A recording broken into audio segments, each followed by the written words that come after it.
The Waterloo Campaign started with a pre-emptive attack by the French Army of the North under the command of Napoleon Bonaparte. The first elements of the Army of the North moved from the peacetime depots on the 8th of June to the rendezvous point just on the French side of the Franco-Belgian border, from where they launched the pre-emptive attack on the two coalition armies that were cantoned in Belgium, the Anglo-allied army under the command of the Duke of Wellington and a Prussian army under the command of Prince Blücher.Hostilities commencement shortly after the French advanced guard crossed the border and encountered the first coalition outposts manned by soldiers of the Prussian I Corps around 3:30 on the 15th of June. For the rest of the day the First Corps engaged in a fighting retreat against the overwhelming force of the French Army of the North. By midnight of 16 June the French had advanced north and through Charleroi, and in doing so successfully crossed the river Sambre, the only significant river between the French army and Brussels. At 1900 on the 15th of June Marshal Ney, who had ridden up from Paris, met Napoleon near Charleroi, at the point where the road to Fleurus branches off from the one to Brussels. He was ordered to take command of the left wing of the Army of the North and press north up the Charleroi-Brussels road towards the Anglo-allied army and drive back the enemy, while Napoleon would advance up the Fleurus road and do the same thing to the Prussians. The advance up the two roads continued until darkness but slowed during the evening as coalition troops fell back on reinforcements. The French planned to renew their advance on the 16th of June, while the two coalition armies planned to check them at Quatre Bras and Ligny. Prelude. On the 1st of March 1815 Napoleon Bonaparte landed in France after his escape from Elba. He marched on Paris. When it became clear that the troops sent to arrest him would not do so and his arrival in the capital was imminent, Louis XVIII fled. The representatives of the other European powers assembled at the Congress of Vienna, issued a declaration outlawing Napoleon and agreed to place armies of at least 150,000 each in the field to oppose him. The coalition powers agreed on a coordinated invasion of France to start on the 1st of July 1815. To this end it was agreed that Britain and Prussia would assemble their armies in Belgium, the Russians would assemble an army and advance through Germany towards the French frontier, the Austrians would assemble two armies and advance on the French frontiers, the troops of Bavaria, Baden, Württemberg, and Hesse would assemble the troops on the Upper Rhine under the command of the Prince of Württemberg. As soon as it became apparent that the coalition powers were determined to use force against him, Napoleon started to prepare for war. He had a choice of two strategies: either to assemble his forces in and around Paris and defeat the coalition powers as they attempted to invest the city, or to launch a pre-emptive attack and destroy each of his enemy's armies before they could combine. He chose the latter strategy and decided to attack the two coalition armies in Belgium which were cantoned close to the borders of France. The Prussian army, commanded by Prince Blücher, was cantoned southeast of Brussels with its headquarters in Namur. The Anglo-allied army, commanded by the Duke of Wellington, was cantoned southwest Brussels with its headquarters in Brussels. Wellington's army included contingents from the British Army, Hanover, Brunswick, the Kingdom of the Netherlands, and Nassau. Napoleon's plan of campaign. Having decided to attack the coalition forces in what is now Belgium, Napoleon had several strategies open to him and, although the coalition commanders knew that they might well be attacked, They were uncertain as to the timing and line of advance that Napoleon would choose. From his spies, Napoleon knew how widely the coalition forces were spread over the Low Countries. He was aware that the two armies had two distinct and divergent bases, and were commanded by two generals differing materially in character. His only chance of success lay in swift marches and crushing victories. To win the victories, he had to defeat his foes in detail, and though his aggregate force was weaker than their aggregate force, he had to contrive to be always the stronger at the point of contact. Therefore, Napoleon argued in conference with his generals that he must not attack between the rivers Moselle and the Meuse, because that course would allow Wellington to join Blücher without molestation, nor must he attack between the rivers Sambre and Scheldt, because in that case Blücher would be able to effect a junction with Wellington. Nor, and for similar reasons, did he deem it prudent to descend the Meuse and attack the city of Namur. Napoleon noticed that the coalition armies would require the longest time to concentrate on their inner flanks, and he determined to attack between the rivers Sambre and the Meuse, to wedge himself in between them, crushing any divisions which attempted to obstruct his progress.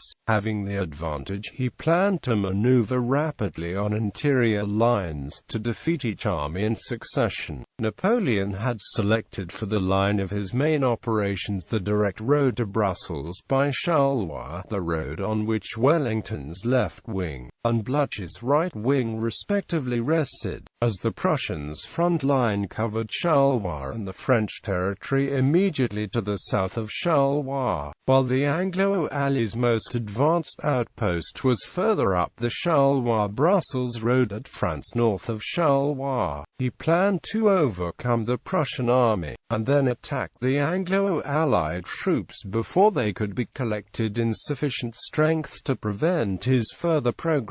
Napoleon's grand object was to impede the junction of the two armies, to vanquish them in detail, to establish himself in Brussels, to arouse the dense population in Belgium, of which a vast proportion secretly adhered to his cause, to re-annex the country to the French Empire, to excite the desertion of the Belgian soldiery from the service of the Netherlands, to prevent a check by these means to the operations of the invading armies crossing the Rhine, perhaps also to enter into negotiations, and, at all events, to gain, what was to him of vital importance, time for the advance and cooperation of further reinforcements from France. Start of operations.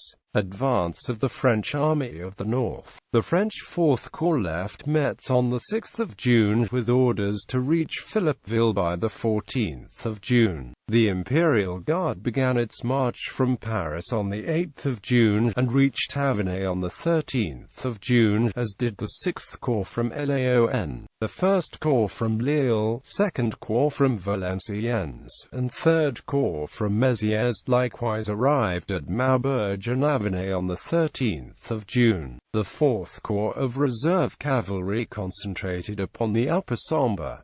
Napoleon joins the army. The junction of the several corps on the same day, and almost at the same hour, displayed the usual skill of Napoleon in the combination of movements. Their leaders congratulated themselves upon these auspicious preparations, and upon finding the grand army once more assembled in all the pomp and circumstance of glorious war. The appearance of the troops, though fatigued, was all that could be desired, and their enthusiasm was at the highest on hearing that the Emperor himself, who had left Paris at 3 o'clock on the 12th of June and passed the night at Laon, had actually arrived amongst them. Upon the following day, the French army bivouacked on 3 different points. The left wing, consisting of the 1st Corps and the 2nd Corps, and amounting to about 44,000 men, was posted on the right bank of the Sambre at Solray-sur-Sambre. The centre, consisting of the 3rd Corps and the 6th Corps, of the Imperial Guard and of the cavalry reserves, 2, 3, amounting altogether to about 60,000 50,000 men, was at Beaumont, which was made the headquarters. The right wing, composed of the 4th Corps and of a division of heavy cavalry amounting altogether to about 16,000 men, was in front of Philippeville. The bivouacs were established in rear of some slight eminences, with a view to conceal the fires from the observation of coalition pickets and scouts. The army received through the medium of an ordre du jour a spirit-stirring appeal to his army from the commander and emperor. June 13.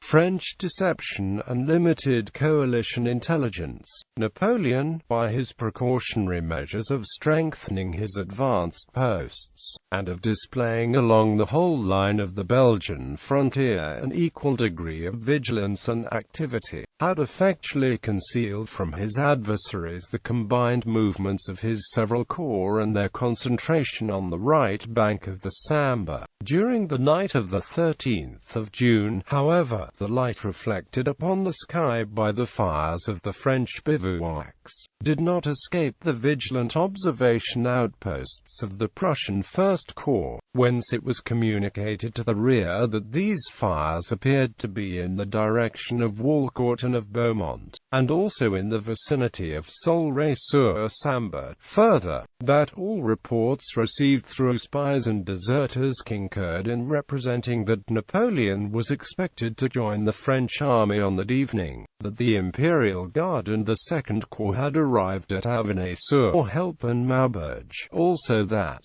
at 1300, 4 French battalions had crossed the river at Solray-sur-Sambre, and occupied Merbys-le-Château, that later in the night the French had pushed forward a strong detachment as far as Sars-le-Bouillet, and lastly, that an attack by the French would certainly take place on 14 of the 15th of June.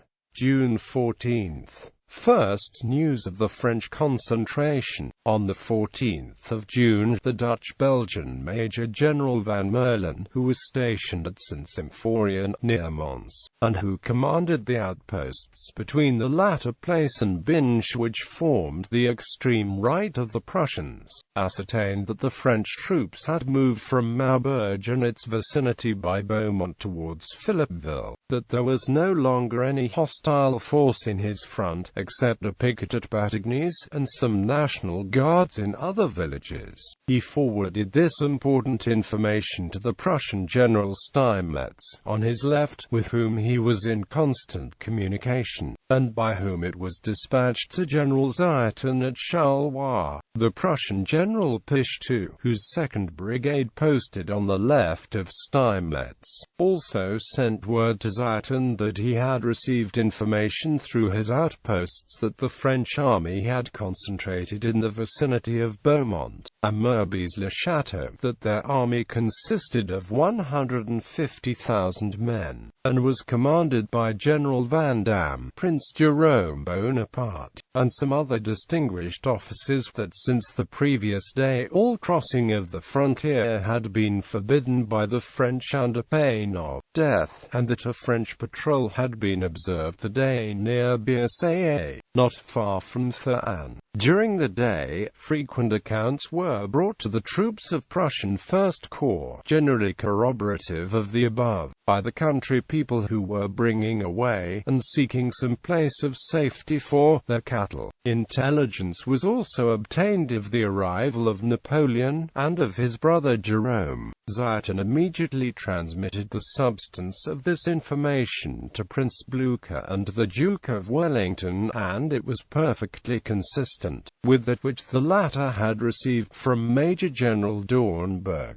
who had been posted in observation at Mons, and from General Van Merlen, who, as already mentioned, commanded the outposts between Mons and Binche. Nothing, however, was as yet positively known concerning the real point of concentration, the probable strength of the French, or Napoleon's intended offensive movements, and the two coalition commanders therefore refrained from making any alteration in their dispositions, and awaited the arrival of reports of a more definite character concerning the Napoleon's designs.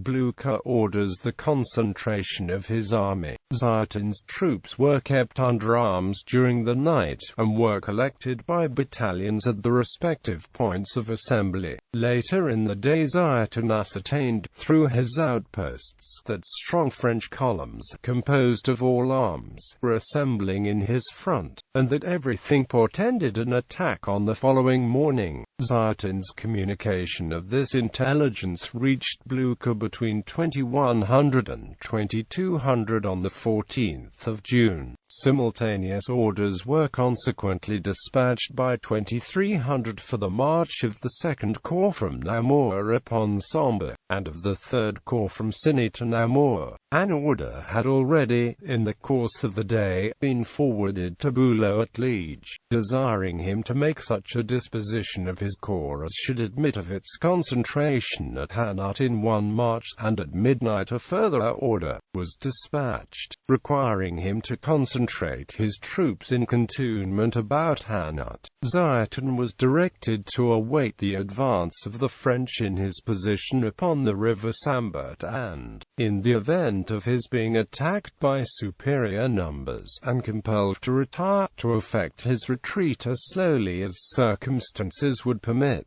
in the direction of Fleurus, so as to afford sufficient time for the concentration of the other three Prussian corps in rear of the latter point. Coalition uncertainty as to Napoleon's main line of attack. The vigilance which was thus exercised along both the Anglo-allied and Prussian line of outposts, obtained for Wellington and Blücher the fullest extent of information which they could reasonably have calculated on receiving respecting the dispositions of Napoleon immediately prior to an attack. They had been put in possession of the fact that considerable masses of French troops had moved by their right, and assembled in front of Charleroi. Still, this bearing of the frontier beyond Tournai, Mons, and Binche, of the troops which had previously occupied that line, and their concentration in front of Charleroi, might be designed to mask the rear line of operation, to draw the Anglo-allied troops towards Charleroi, upon which a feigned attack would be made, while the real attack was intended to be by Mons. Hence no alteration was made by Wellington in the disposition of his forces, but the Prussian field marshal immediately ordered the concentration of his own troops at Sambre. They would then be in place to hinder an advance through Charleroi should that be the rear line of attack, but also astride a road that would allow them to move rapidly to support Wellington should that attack be made by the Mons road. Ziethen's dispositions. Ziethen's position and his line of advanced posts, from Bonne-Espérance to L'Obs-en-Than on the Sambre through Gapinus and Soissons to Dinan on the Meuse. His right brigade, having its headquarters at Fontaine-l'Évêque,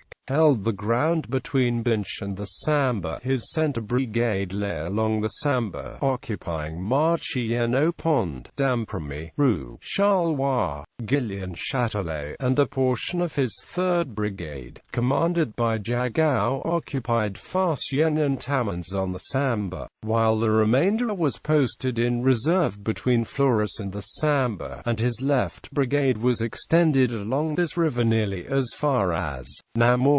The reserve cavalry of the First Corps had been brought more in advance, and was now cantoned in the vicinity of the Piétin, having Gosselies for its point of concentration. In this position, Ziethen, without making the slightest alteration, remained fully prepared for the expected attack on the 15th of June. Desertion of de Bourmont to the coalition. While Napoleon was occupied in prescribing his intended order of attack, he received a dispatch from Count Gérard announcing that Lieutenant General de Bourmont and Colonels Cloet and Villautris, attached to the 4th Corps, had deserted to the coalition, a circumstance which induced Napoleon to make some alteration in his dispositions.